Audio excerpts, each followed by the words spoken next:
Taylor. And I'm Amber. And this is Waking Up the Witch. We're your neighborhood witches. Each week, we talk about all things witchy and connect with other humans in a storytelling format about navigating life on this floating rock. We're two curious ladies trying to understand the human experience. But while we do that, we think it's important to honor the people that lived here before us and honor the cultures and traditions that we're being inspired by.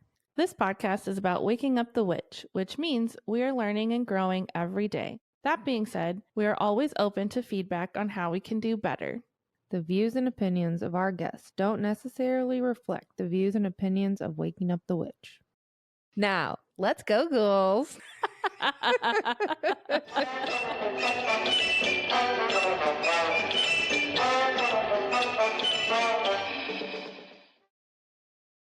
Hi. What's up? I don't know. What's up with you? Oh, no. How are you today? Fine. Kind of chaotic morning. Yeah, something's in the energy. Yep.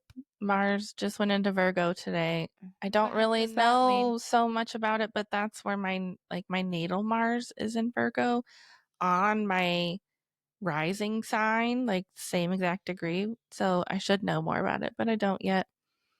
But it's like, I mean, Virgos are really detail oriented and Mars is very like, we're going to war. And so it's like kind of being a little aggro about things being perfect, maybe? Yeah. Would be kind of my way to kind of think how those would go together. So the fact that we had a little bit of a uncertain morning, that kind of makes sense. Nothing needs to be perfect. What is perfect? I don't want to do anything today that I have to do. Well, yesterday, it's mostly fun stuff. I called off my clients because I just went and laid in bed. We had a crazy weekend. I don't blame like, you. Go, everything. It's been nonstop. Like pretty much since before you moved. Mm-hmm. Like since you got back from Texas, right? Mm-hmm. It's just been like, yeah, fucking go. And I'm like, oh, I need to give myself 10 more jobs all the time, which I love, but they're I'm fun. kind of tired. We gotta take and you some don't rest get to and take self-care naps too. really when you have a baby. So no, but her and I slept for like 2 hours yesterday. Oh, it's so nice.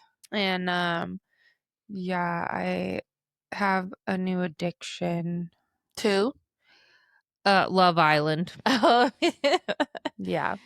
Love it. Like 40 hours. Have I you already watched of it. like the old stuff, or did you just jump I in? watched last season. Mhm. That was the first one, like Ariana Madix Mhm. hosted, and it was so good. She looks amazing. She looks amazing. So good. I think Good for so. her. Like the very first scene, they like make them all do this really stupid fucking dance. And the first time I ever put it on, I was like, I can't watch this. This is so horrible. Is it like the intro? Yes. Okay. And it's like So weird. And it's probably very embarrassing for them. But But got paid good money to do it though, maybe. Hopefully. Or they got to be on the show that changed their life. Uh-huh. But so I just fast forwarded through that and then was like, okay, Smart. I'll give this a try, and I'm all in. Yeah, Okay, I get the hype. But there's fucking 38 episodes per season and they're all an hour long.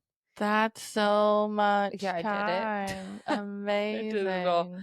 But it's like the baby goes to sleep and I'm just like phone, headphones, in bed, perfect. staying up way too late, or I like put it on the iPad while I'm doing dishes. So it's perfect. Yeah. What's up with you? I'm brain dead. I feel a little bit right now. Yeah, we had Moonlight and Magic this weekend, and it's really wild, like reflecting. There was like this huge pressured stress moment 24 hours, 48 hours before, and it really fucked up my nervous system. Just trying to be like, how is this going to work out? Is this going to work out? Are we going to make it? I never for 1 minute was worried. I don't know if that makes me a sociopath or what, but I was just like, It'll get figured It's out. kind of amazing. I was like, when that happened, like Alicia had come in or something, and she was like, I'm so surprised that Taylor's like cool as a cucumber about this right now. And I was like, well, this is what you're going to notice, like doing business with us is like when one of us is fucked up or having a hard time, the other one is like fucking amazing and everything's going right. And so it to me, this is just normal. Like I'm having a fucking panic attack, freaking out, not sure how we're going to do this. I'm just And like, the it's fact that fine. Taylor's fine, like I know it's going to work out. And she is such a great manifester that if she's chilling, it's going to work out. We're going to be fine. In my trust. And I'm just like, whatever's supposed to happen is going to happen. And if it's good, it's good. If it's bad, it's fine too, because it is all how it's supposed to be. And Exactly. so if it would have not happened, it would have been devastating, but it would have been what was supposed to Totally. happen. And so I'm just rolling with it. And I don't that I force believe anything anymore. I'm just like, tell me Mhm. what needs to happen Mhm. and I'll make it happen. Yeah. And I totally believe in that. And I also was just like, we have put so much love and good energy, and there's And like it's not such just a us. There was like no, there's so many people vendor, relying yeah, on us, yes, and yes. like so many people interested and attending Mhm. this that like if we were to like cancel right now, is everyone even gonna know? Are people just gonna show up? And like then there's nothing, and like Yeah. it was like the whole thing of like, oh my god, if this doesn't work out, like there's just this waterfall of devastation for so many. But And also they had to cancel Bonnaroo last weekend in the middle of it. So I think that oh, we would have been okay, fine. okay. You know what I mean? Like worse things have happened in the world. Well, that makes me I'm feel better. grateful that we got to go through with it. It was Um, absolutely incredible. yeah. Like just seeing like there were so many uncertainties that were like it's going to be fine, but we just won't know till we get there. And it really like I kept just having this vision of like being in the moment and seeing how it all worked out. Like it was so clear in my mind this whole time that we've been planning it.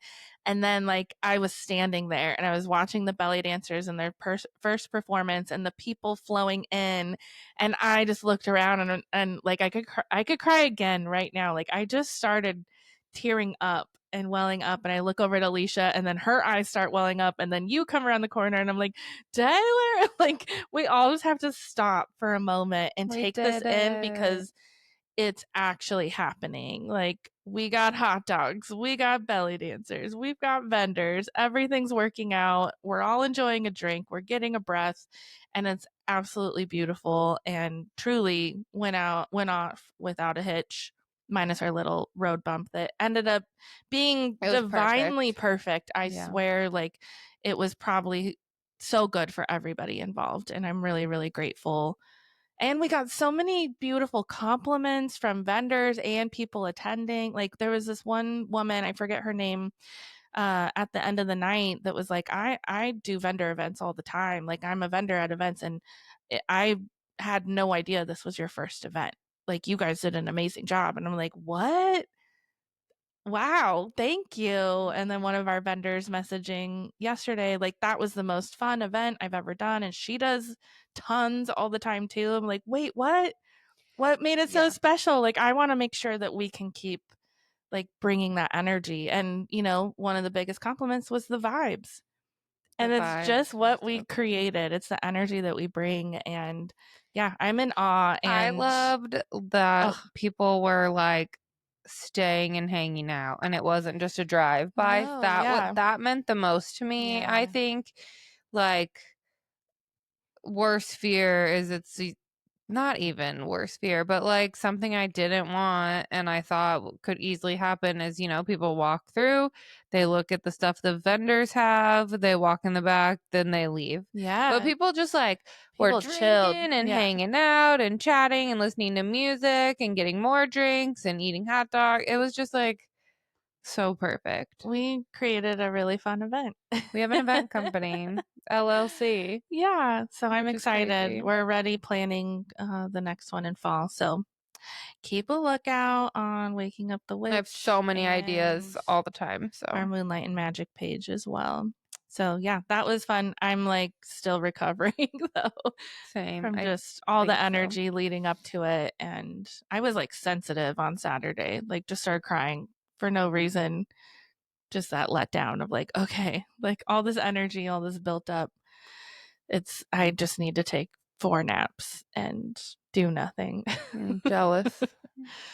It was good. I had 1 nap, but it was still good. Yeah. Yeah, everything's great though. Okay. So let's this episode is really wonderful. It's we wish we would have been able to start when we were supposed to. I know there was definitely so much more. I really wanted to hear more about her life, but I learned more about her than I ever knew before. Well, and I think it's a really great story to tell as well, and one that like maybe we haven't heard as much, but it totally happens often in the world. Someone growing up with other people kind of taking care of you that aren't your birth parents to start off, and getting to hear that. Think like her being a therapist, yeah. So like, when does anybody ask you about you though? You know what I mean? And so I think giving space for that is like so sweet. Yeah, it was very special. Also, Allison is going to school for social work to be like a clinical social work. She wants to be a therapist. Amazing. And so I'm like, she would love this. It's so needed in the world. I'm so grateful that she was led to do that work. I'm sure it's been very helpful in her own journey with everything she's been through too. So we hope that you enjoy this episode with Christine. All right, we'll start with 3 deep grounding breaths, breathing in through the nose and releasing out your mouth. Grounding into the space, another deep breath in and exhale. One last big breath, the biggest one you've had all day. And release. Just asking for the guidance from our spiritual guides and higher selves to help hold a sacred, safe container for us today for vulnerability and magic. Thank you, thank you, thank you. Thank you. Thank you. Hello. Today we have one of my friends and clients. Please introduce yourself. My name is Christine. Hi, Christine. Hey. Tell us a little bit about yourself before we jump into like your life story. What do you do? Who are you? Well, that's a great question. I think that is the question always is how do we kind of see ourselves? How do I see myself? I am, let's say I'm a mom. I'm a wife. I'm a provider of mental health services in our community. I'm a podcaster. I feel like I am like learning still so much about myself. I just turned 50 this year. Happy birthday. Thank you. And in some ways I still feel like I'm like super young and just starting. Yeah. I mean, if you live a long time, you could only be at the halfway point. Honestly. Exactly. Which is kind of a baby. Yeah, I feel like a baby a lot of the times. Me too. I just keep telling people I'm a teen mom. Yeah. A 33-year-old teen mom. I love it. Okay. I would love if you could take us back to the very beginning and kind of share your life story with us. Yeah. Well, I grew up here in Southern Oregon in Medford. Woo! I'm sure lots changed over the past. Oh my gosh. So much has changed here. I feel kind of mixed about like living here now, like making the choice to come back and live here again as like an adult because I love it. And then there's also like really interesting and challenging parts about living here too that are like a little bit conflicting for me. But yeah, I grew up on the west side of Medford. So, not the great side of Medford, some would say, but back then in like the 70s and 80s, it wasn't, it was like family neighborhoods and pretty safe. And yeah, my parents are from Germany. Wow. And yeah, they came here. And that's a really funny, like long story how that happened. But I was actually like raised by other people for a little while until I was about 5 years old. Wow. My mom worked and my dad worked, and they felt like they really couldn't like take care of 3 kids. There were 3 of us, and I was the youngest of 3, and we kind of like just lived with this older couple for a while. Who were they? I know this is my origin story, and I'm always like, do I tell this? Do I not? Because it sounds like so kind of like it's just kind of weird. But so my mom started out. It's a part of what made you, Yeah. No matter how weird my mom was working full time at Boise Cascade, which is a mill here. So my mom was like the breadwinner, and my dad was the one that stayed at home and was a musician. And as you probably can, you might know that musicians, that's not always the most reliable income or either. Exactly. Yeah. So from early on, they needed some support with childcare, and I guess this older couple just started watching like my brother and then my sister, and then it started to turn into like sleepovers and staying longer, and then eventually they just kind of started living with this couple, and then I came along. And about a month into my little baby life, I was like kind of passed over to this couple, and I like just remembered them as like really kind of my parents from the beginning. Wow. Were they good to you? Yeah, I mean, now as I look back, I realize that the dynamics in this 1-bedroom home where there were 3 children living there with this couple, like the dynamics were not healthy. Like, but we had food, and we had routine, and I felt very secure there. I felt really like grounded and loved and seen and cared for. But now as an adult, I know like what was really going on as well was also pretty unhealthy in the home. How much older are your siblings from you? So I have a sister who's 2 years older, and then a brother who's 4 years older. Okay. Yeah. I think pretty early on, I kind of felt like I was definitely more sensitive than my older siblings. I was sort of the one that, and I still feel this way, that like I feel things very differently than they do. And of course, our experiences growing up, their perspectives on it are, a little bit different, quite a bit different than mine, actually. And so... what do they think? Well, they don't want to talk about things very much. I've always been the one that's like, we need to go back and analyze this, and like, how do we heal, and what happened? And I want to like connect and feel and cry. And totally. I've always been, my sister says I wear like my heart on my sleeve. So we love that. Do you know what your astrological sign or top 3 are at all?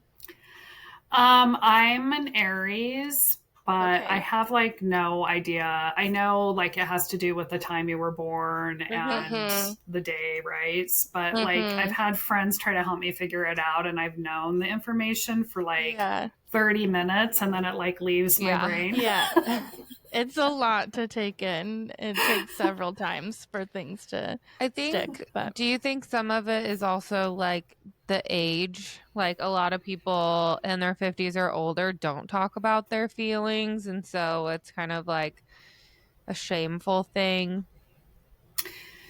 Yeah, I mean, I think it definitely, has to do with how, like, absolutely, like, kind of what we saw growing up. Like, was anyone really talking about feelings? I think someone actually listened to me when I was little, like the people we were living with. I felt like we called her Nana.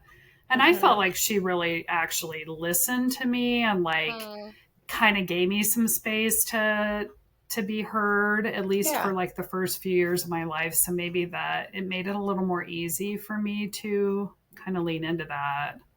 Yeah. So then how was it for you when you went back to live with your parents?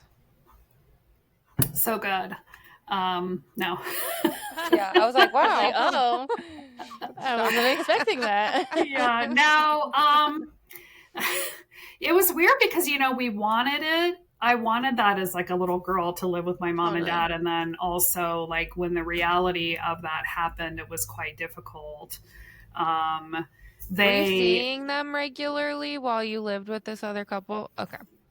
Yeah, so it was weird. They would like come over and have dinner, and then they would go back home, and I would be like, bye. And it would be like this weird, like, those are my parents, but I don't live with them. Yeah, they live like a half a mile away or whatever, and now I'm going to be here. And but were you like aware that that was like different?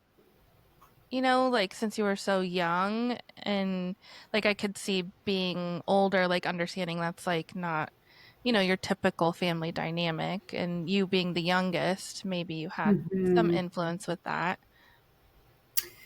Yeah, I don't remember like when I realized that this was like not normal. Yeah. I think certainly after we moved back or moved in with our parents, so my mom and dad were able to eventually buy a house, and the stipulation from another family member was that in order to get the help to buy the house, we needed to move back or move in with them. That was sort of their like stipulation. So I mean, they just like decided on a day and time when they got the house, and they just like lifted us from this home we had been living in and into our new home together. No transition. Now we know like that would never happen, right? Like you'd have a therapist helping, you'd have like maybe a couple overnights there and back to your home that you're at, and then go back slowly, taper it. Yeah, there's should have been some support there, but that's hard. Yeah. So my sister and I are pretty close. I mean, her and I made it through a lot of those things, I think, together. And I'm really grateful. And my brother to some extent, but I'm definitely felt like grateful that my sister was nearby always throughout all of that. Yeah. Okay. So then how, like, take us through the rest of your childhood past that point. Kind of like, what was that like? Were your parents more like non-emotional and kind of cold? And so and I also don't know, like, is that normal for people like, from Germany? Is that the culture there? Like, I don't know those things really.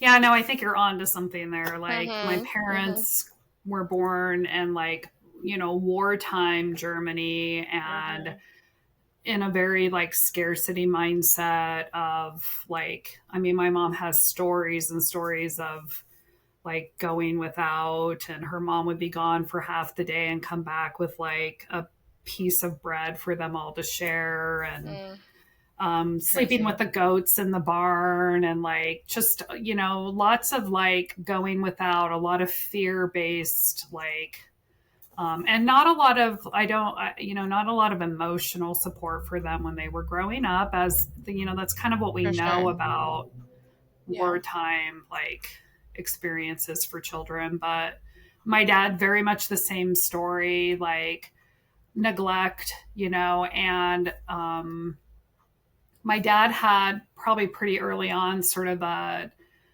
niche or a flair for playing music. And so they kind of like cultivated that in my dad. And he received like a lot of support, and sort of fostered this musician in him. And he's very, very talented. My dad could play like every instrument, and but I think there was a lot of like focus on him being really successful in that and sort of helping the family. Yeah. So their background, to kind of come from that and then come to the States and be here, which is such a different culture here in America. Also both Lutheran, so very conservative in their religious views and background. And that was a lot of fun growing up. Right. It's like half of what we talk about on here. Yeah. I definitely. know. I know. So there was a lot of like church was very important, probably more important than, food, clothing, shelter. Like you had to make it. We had to go to church every Sunday. A lot of like really rigid thinking. Not a lot of compassion for anyone who isn't like white and Lutheran. And I now know all this, but when we were growing up, I was like, this is interesting. Like we are the best, Yeah. Yep. Yeah. Anyway. Well, that's drilled into your head. Yeah. So then, you were so you're the youngest, so you were there by yourself too towards the end, and then, Yes. kind of what was like high school like for you? Yeah, I mean, we sort of the way that things worked for us and our family was that all of us had to get like we got paper routes really young. So I had a paper route when I was in 4th grade. My siblings also did as well to have money, make money because there was a lack. We were pretty, able to afford a home, but not much more than that. Like, so we were really independent as kids, did a lot of like our own, got jobs early, kind of had like pretty independent lives as kids, cooked our own food, shopped.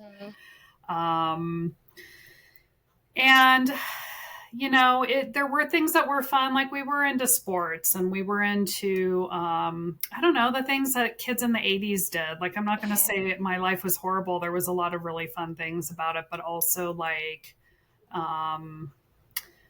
feeling not really like definitely not feeling like I was connected to my mom and dad. They weren't really available to like monitor my schoolwork or cultivate things in me, right? Like it was me sort of doing it for myself. And so I don't know, high school was like, I didn't really want to be there. Yeah. And and so I made it through high school, but also did like, I don't think I did a lot of really bad things now in comparison to like things that I think people can do. But I know that like, I really tried to not be in school. And that would mean just, skipping or whatever. We were, me and my friends, we were a little bit rebellious. So yeah. Same. Were you still going to church every Sunday at that time? And, were you starting to kind of form your own opinions about that? Yeah, I've been thinking a lot about for many years about sort of my relationship with like the church and what we grew up with and what I thought I believed and sort of my deprogramming of those beliefs. And up until, so in the Lutheran church, go through something called confirmation, which I think in Catholicism you do as well. So you go through all the classes and then you get confirmed. Like 8th grade. Yeah. And then, you can have the body and blood of Jesus at that point. And yeah, but isn't it grape juice for the Lutherans? I was think like, so. I remember being in like 4th grade and I went to my cousin's church and it was Lutheran and they gave us grape juice and I was like, this is bullshit. Where's the this wine? Isn't even worth it. Yeah, I was like, we get wine at my church and everyone drinks out of the same cup, which is so gross. Yeah. No, I'm pretty sure it's grape juice. I think you're right. Yeah. I thought that was lame. So funny. I think that's why I stopped going. Yeah. Like, this isn't why. I'm going to go find the real blood. I need the real stuff. I need the real blood. Oh my gosh. Yeah. I think around the time, I mean, teenage years, I just stopped, like when my mom stopped kind of forcing us to go as much and we had a little more like, I don't know, confidence to kind of like make our own choices. We kind of all stopped going. Your parents as well? No. Oh no. Okay. No, they still went. This is, oh yeah. This is dealing with the kids. Yeah. Okay. I mean, still to this day, I get a lot of like guilt about going to church and not going to church. And I currently live literally right, like with like throwing distance to the church that I grew up in. I can see it on my nightly walks with my dogs. It's like it's a stained glass window and Jesus is like sitting. It is. And I walk and I see him and I'm like, hey dude, and I just keep going. I'm like, yep. Are your parents still alive? And they're my mom is alive still. My dad passed 2 years ago. Okay, sorry. Yeah, that's okay. Yeah, I think my relationship with my parents is pretty complicated in that I think now, that attachment is a big word out there right now. We understand that, it's important for children, for babies to be attached to like their caregivers. And when the caregivers come and go, right, it really affects that baby, that child. I mean, we know this information. So I think for me, it was always a little bit difficult to kind of connect with my parents and see them as like, having been there. My system knew that they weren't there for me. Like it just, What happened to the family? Yeah, that's what I was going to say. Raised you in the beginning? Yeah. So when we moved back in with my parents, or when I moved in with my parents, I was 5. So my sister was 7 and my brother was 9. And, I think it was quite devastating for Nana. She was like 65 when she took us in. And so her health, she was diabetic and her health kind of declined. And, I kind of feel like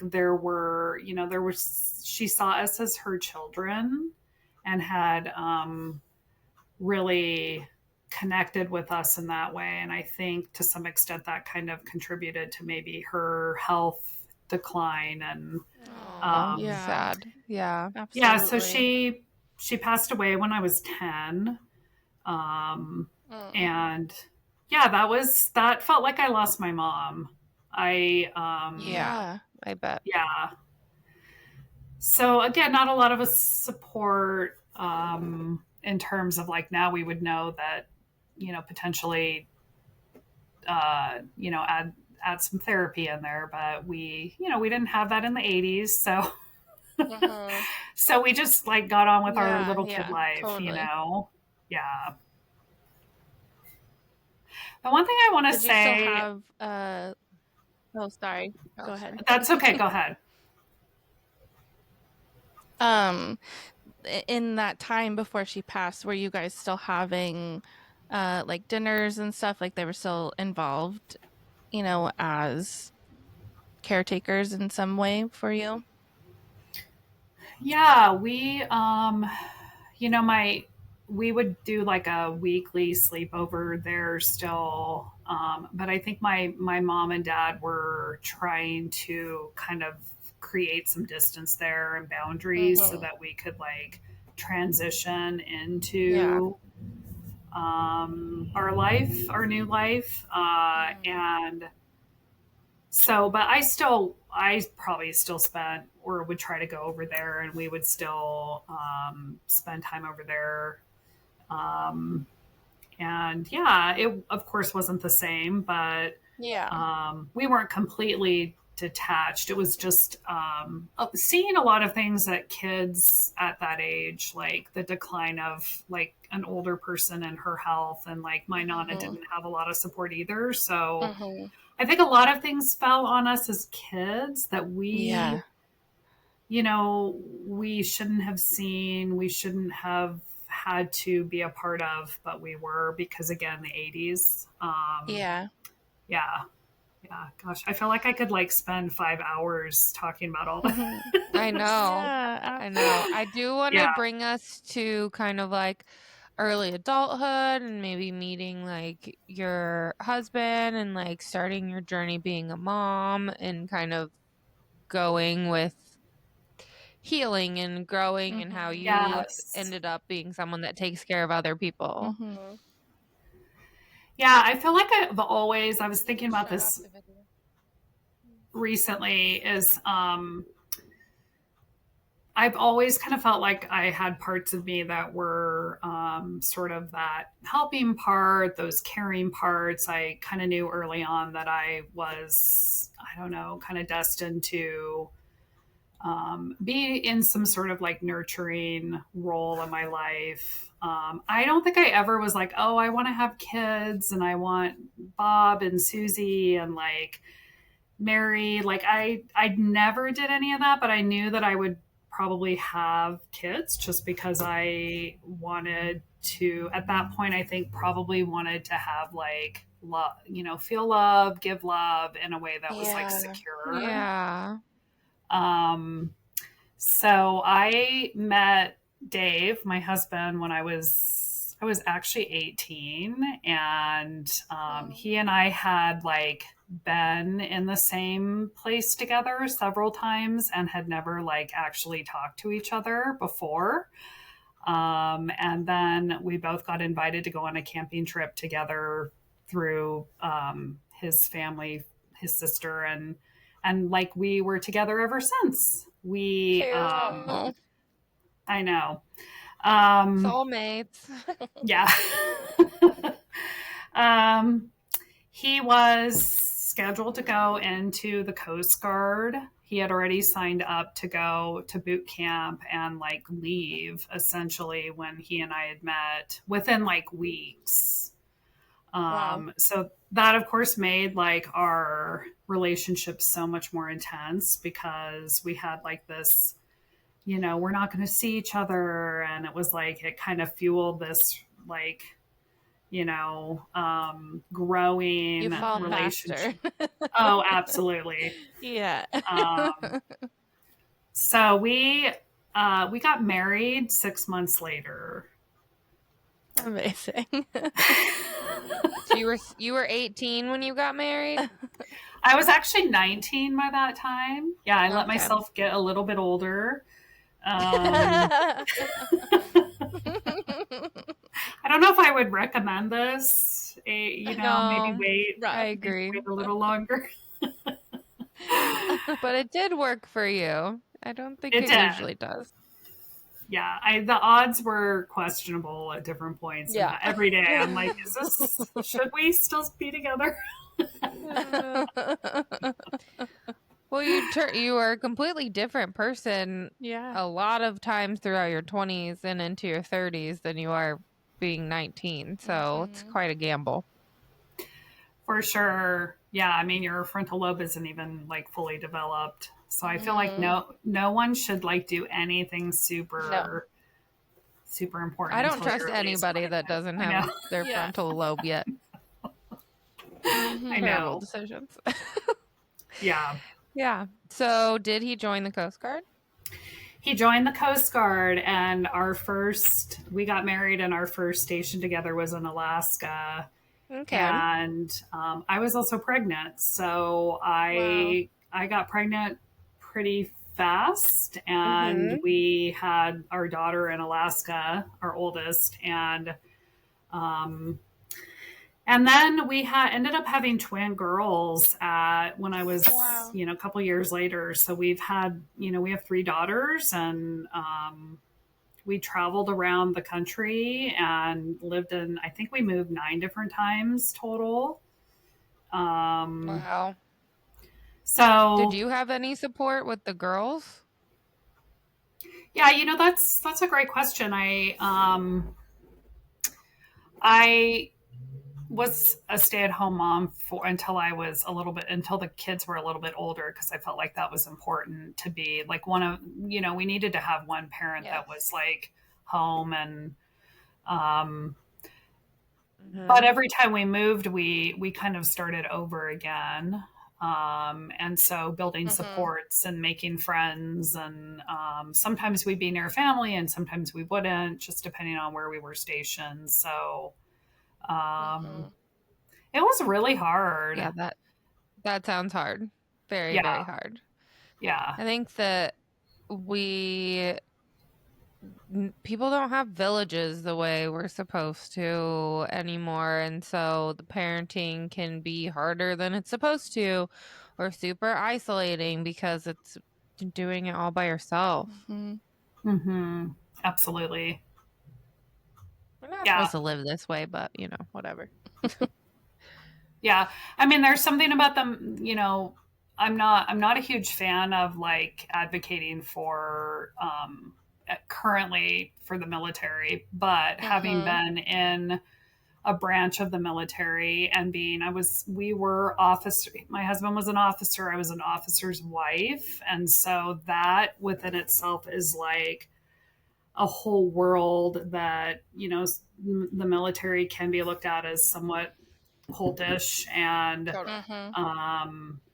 I did feel for a period of time like there was something kind of special about us, and like I was special because I was a military wife or an officer's wife. And I think to some degree that kept me kind of connected to women, connected, to moms, to stay-at-home moms, to women that were going through the same thing. So I'm grateful that there were, women in my life during those times that we tried to support each other and babysit and those things. Yeah. So how old were the girls when you decided to go back to school? Oh boy, let's see. Well, I was 30 when I took my first college class. Oh, wow. And so they were, I guess my oldest was like around 10. I made sure that they were like in school and didn't need me as much. And then I felt like I could kind of take a breath and focus a little bit on me. I didn't really know what I wanted to do at all. I just knew it was going to be something really cool. Let me say it had to be something really cool because I just, I don't know. I was like, I need to do something. So I started school, and it took me a while to figure out what it was I wanted to do. At a point in time in here, we ended up transferring to Mobile, Alabama. And that, and I know, Taylor, where are you from again? So I was born in Anniston, Alabama on an Army base, but we didn't live there very long. So I went straight back to Centralia, Illinois, but my mom lives in Huntsville now. Okay. Yeah. Yeah, so living in the South is like its own, it's like that the part of the country that is like, to me, it's its own like little bubble down there of like the Bible Belt. And I ended up getting my social work degree down there. Okay. And I'm really grateful for it because there's a lot of like racial issues and tension and racism still really really happening in that part of the country. And I can't think of like a better place to get my degree. Yeah, you probably saw so much. And like, is that where your clinical work and stuff was? Like when you were first out of school? Yeah, with social work, you do, whether you're doing your bachelor's or your master's, you do like an internship. So you are spending a portion of time in something in the field. Um, so kind of dipping your toe into a specific area. And when I was in Mobile, I worked at a homeless shelter for unhoused people. And that was pretty eye opening. And I was just a little baby social worker, though. I did not know what I was doing. I will say one of the things I'm just going to pivot to this. What happened to me when I was in Mobile was sort of a shift for me that I feel like has really led me to kind of where I'm at right now, which is and spiritually as well. When we lived in Mobile, Alabama, the first February that we lived there, a helicopter crashed. My husband is a Coast Guard. He was a helicopter pilot, and he had spoken to the pilot before the pilot went out on the flight, and the flight went down, and the whole crew died in the flight. Wow. And what happened was that sent like a ripple effect through our community there, like our Coast Guard community, because it's a small community. And I didn't even know that this was possible, but I kind of saw like the effect of not only on the other, like all the pilots, my husband, but also on like the wives and the children, and sort of this effect that this crash had. By that summer, I don't know, I'm guessing it was some kind of a PTSD, anxiety episode that I started experiencing that put me immediately into therapy and every possible like tool I could find to help keep me like out of a hospital, out of a behavioral health. What were you experiencing? So, I still don't really know what happened to me. And I'm a clinician, and I would love to know, like, I'm still trying to piece together the pathology of like what actually happened to me there. But the best that I can land on is that, I think it was like probably complex trauma. So sort of a buildup of just what's happened to me throughout my lifetime, and culminating into sort of this event that caused a significant anxiety. I was diagnosed with general anxiety disorder, but to me that doesn't really sum up what I was experiencing. Like panic attacks. Yeah. Okay. Well, it's so close to home. Your husband, like that could have been your husband. You could have been like left, quote unquote, abandoned in that way through this tragedy. That I'm sure that really stuck, something struck a chord with you, and then witnessing the effects around you in the community and probably their families as well. Yeah. Yeah. I started meeting with a therapist who, I look back now, she was a psychologist, and I'm not exactly sure what she did with me other than just like hold space with me every week, sometimes twice a week. She had like a little fountain in her office, and, she was just very older, like an older lady, but very like, practiced Tai Chi and yoga, and like was very just grounded and calm. And, there was something about her presence that maybe it was sort of that nurturing, like mother figure that would just hold space for whatever was going on for me that week.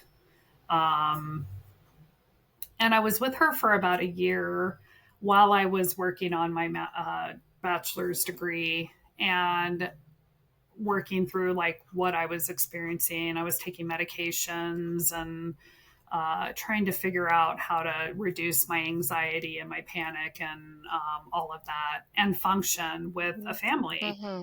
Yeah. At one point in time, I had a friend in school who had mentioned that with a social work master's degree, you could do therapy, and that was something that she wanted to do when she finished, was get her master's degree and be a therapist. And I remember thinking like, I don't even know if I'm going to be able to finish my bachelor's degree with my anxiety, but I'm going to try. And wouldn't that be kind of cool if like I could do therapy for people, be a therapist. So we made it through Mobile. I still feel like I'm kind of in recovery from what happened to me there because, like I said, I've never received like I don't actually know what happened to me. I know that I've been on medication for 13 years since it happened. Oh, wow. I take the same medication. I'm afraid to get off the medication. And I feel like it changed my life in a way that like I'm so grateful for. That was the last time I had a religious, like, let me say this. How do I say this? Because I've never actually realized this, but like it was the last time I felt desperate enough to seek out like a religious support. And because I was just so like, I was just looking for anything that could help me feel better then. And now it's so funny because like I don't pray. I don't, like I said, I walk by my childhood church all the time and I'm like, yo, and I feel better than I've ever felt, like spiritually. I feel like the days where I relied on Sky Daddy or I feel like I see things clearer than ever. And I feel like I live with a lot less guilt and shame. Yeah, that's what I was going to say. 100%. It's like I feel connected to a higher purpose and it doesn't come with stipulations. And so that's what feels good to me. And I think where a lot of people struggle is if it's all love, like the things you're saying don't align with that. Not you, but like, modern extreme Christianity. It's like, okay, you're saying this, but everything you're doing is opposite. Yeah, absolutely. And so, yeah, I definitely resonate with that too. Yeah. The other thing I want to add in here is that there's some amazing like trauma modalities that are available to people that I've utilized personally, which is EMDR. And that's helped me personally to work on, obviously, the things that happened to me growing up, the things that were traumatizing. And also I'm a provider of EMDR in my clinical practice. So I get to be in witness of other people who are able to and open to sitting in sort of this, uncomfortable, but healing place of looking back and processing and healing, right? So there's again with sort of this like I'm not relying on I don't know, God to like do, to be everything. I don't know what not I'm just giving it to God as you say.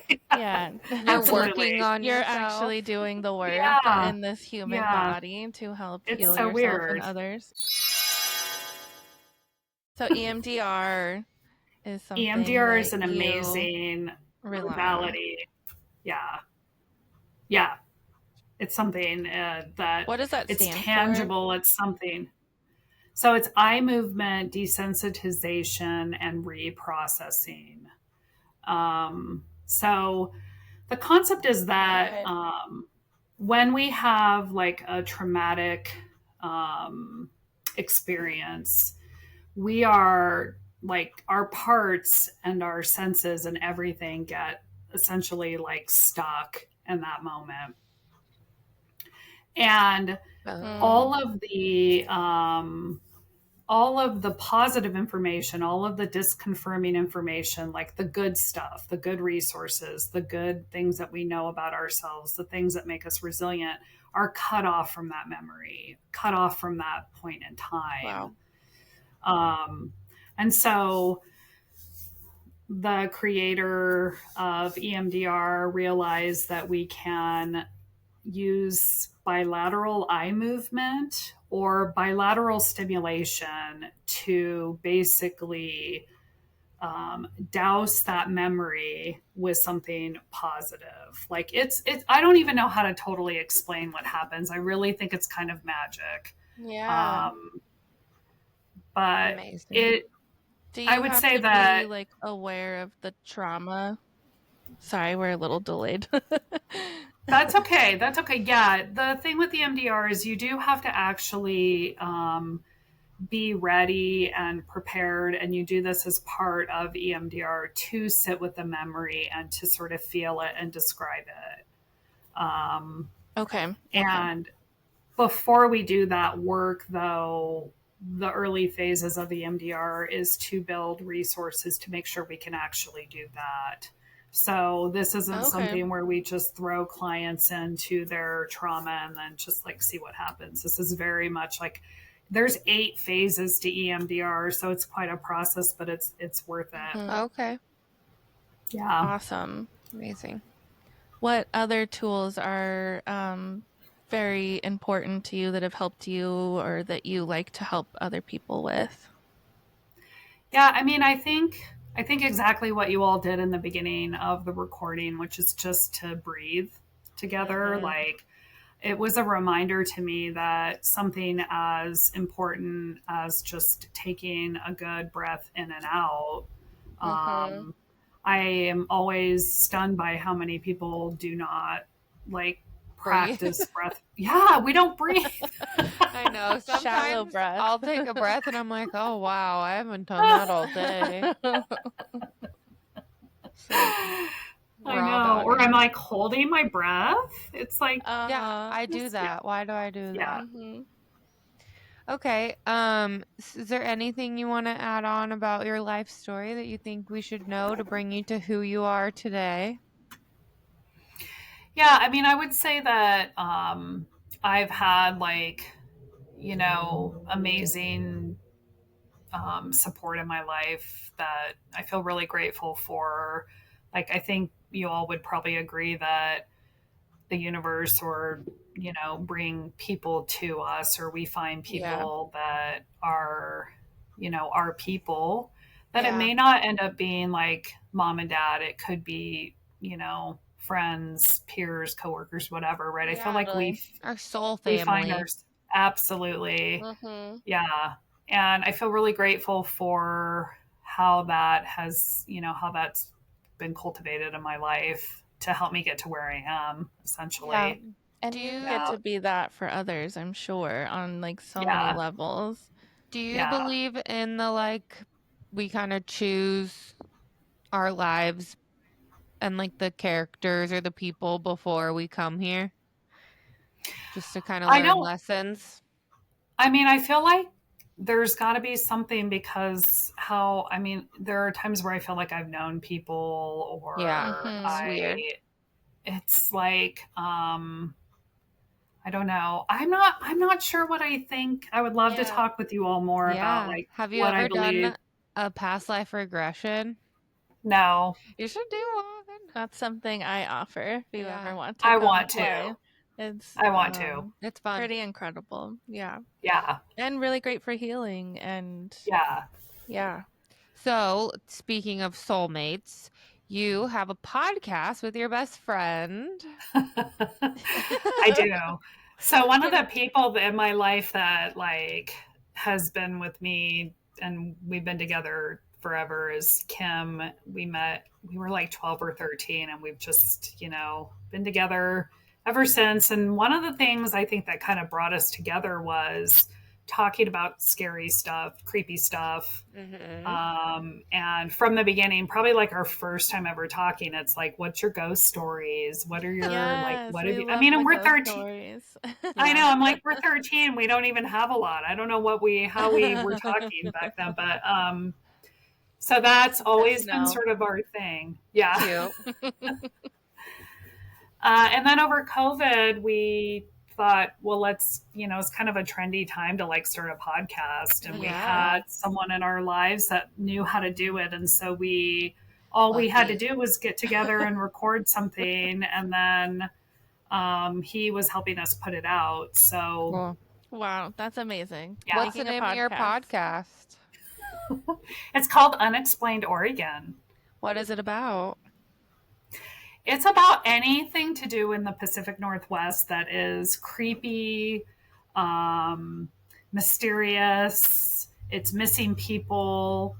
We're open to any topic that like a listener brings to us, or one that Kim and I kind of like, we feel like things kind of come to us and we're like, well, let's do an episode on this. Yeah.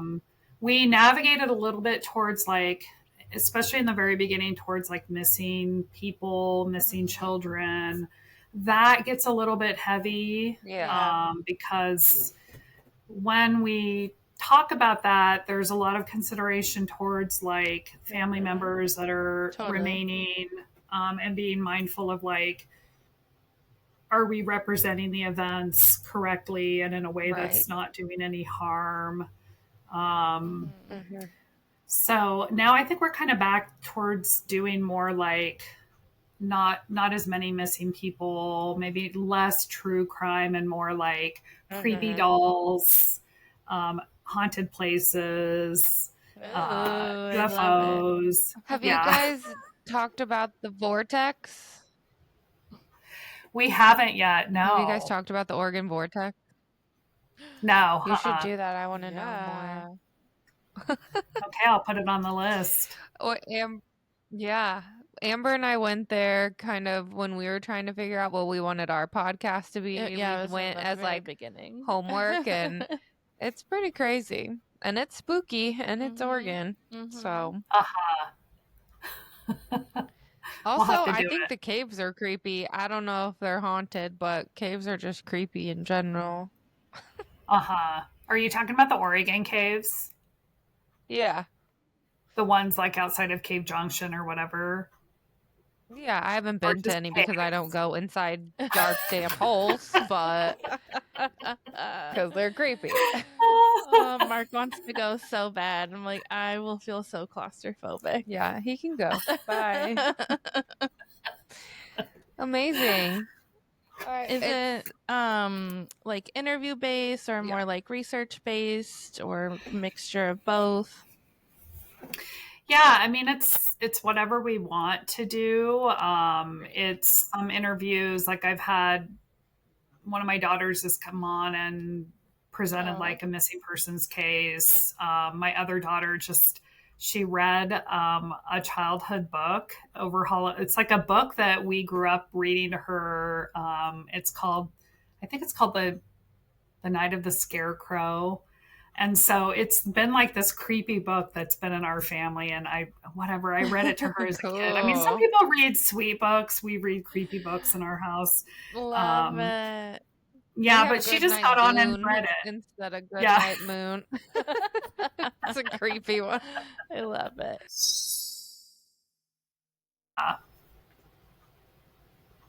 Fun. Okay, great. So our first question that we love to ask all of our guests is, what is the thing for self-care that you personally just can't live without? I think for me, it's spending time with my dogs. Like they're my grounding. They're, we walk together, and I understand even just the process of sitting with them and touching them and petting them and smelling them. It's like I don't have kids at home anymore, so I have to use my animals. They're so healing. I think about that all the time, petting my dogs. Just like I don't. I know you're different. She's a cat lady that has dogs. 2 dogs. I'm just like, oh, don't touch me. I just like, it's so calming to me, and it's like that constant fidget. And my husband's like, pet me. I'm like, it's not the same. Like, I know. There's just something about he dogs. Is fluffy. He is fluffy, but he wants to be like massaged. That's what he wants from me. And the dog's like just happy with me, just gently petting. I love the dogs. Yeah. What are your dogs' names? So we have a Pekingese, and her name is Jessie, and then we have a little Shih Tzu who his name is Benji, and then we just got a golden retriever. She's almost 7 months old, and her name is Luna. You told me that. So cute. Oh, they're so wild for like the first year, but then they're just the best dogs. I'm waiting. I mean, she's super cute, but yeah. Our second question is, if you could tell your younger self one thing, what would it be? And that could be any time in the past, yesterday to birth. I would say, oh, well, of course, you're worthy. Like, that is like what I would, I would say worthy. Yeah. It's a hard one to accept sometimes. I know. It's a daily thing. Yeah. Same. Speaking of that, I pulled the 10 of Cups, and I just love the way that this book, like, I love the author, so I just want to read it from the book. But it says, "You are so loved. Lean into existing bonds, for the solid foundation withstands the shifting dunes of life. This card denotes fulfillment in your relationships and an overall rainbow-filled outlook. You can enjoy easeful, loving dynamics with those close to you. The structure and freedom you've cultivated together make up the feeling of a loving home." Oh my God. "The ease of your connection reflects the pink skies of your inner development. You've integrated your heart's truth and are now aligning your actions accordingly. This sturdy authenticity continues to deepen your relationships to others and yourself. You are linked in this life like the dunes to the wind, and the wind to the skies, and the skies to the sun. When we lift up the individual, it benefits the collective, for we are all one. Make an effort to empower each other's higher selves, for if everyone feels free to share their gifts, the world exists in harmony. This outlook is as golden as the sun." Oh, that is perfect. That was perfect. There's always a tip at the bottom, and it says, "Hosted dinner for close friends and family at home." Oh, so fun. I love that. That was perfect. I love that. Well, I recently heard that somebody does, like, she calls it office hours, and she just goes to like a coffee shop, and whoever shows up, and she calls it her office hour. Did you tell me that, or someone else told me that? I read that somewhere. Yeah. Awesome. Yeah. So cool. We appreciate you so much. This was so lovely. I feel like we could chat for hours, but I know you have a life and a job. This was so great. Thank you for asking me. Where can people connect with you if they wanted to seek your services or just, find out more about you?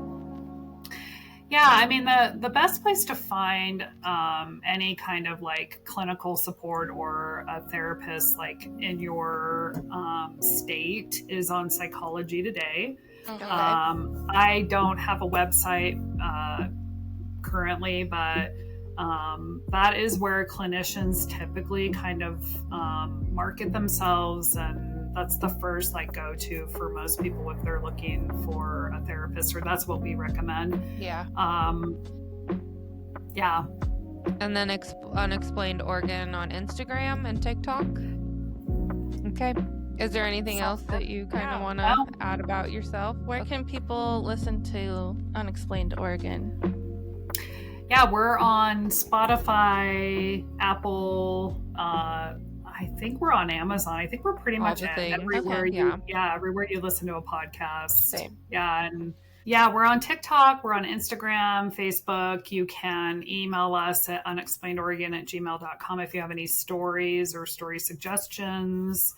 We're open to any kind of like creepy thing. We're totally up for it. Yeah. Can't wait to listen. Awesome. Well, thank you so much. Yeah, thank you so much. You're welcome. A beautiful day.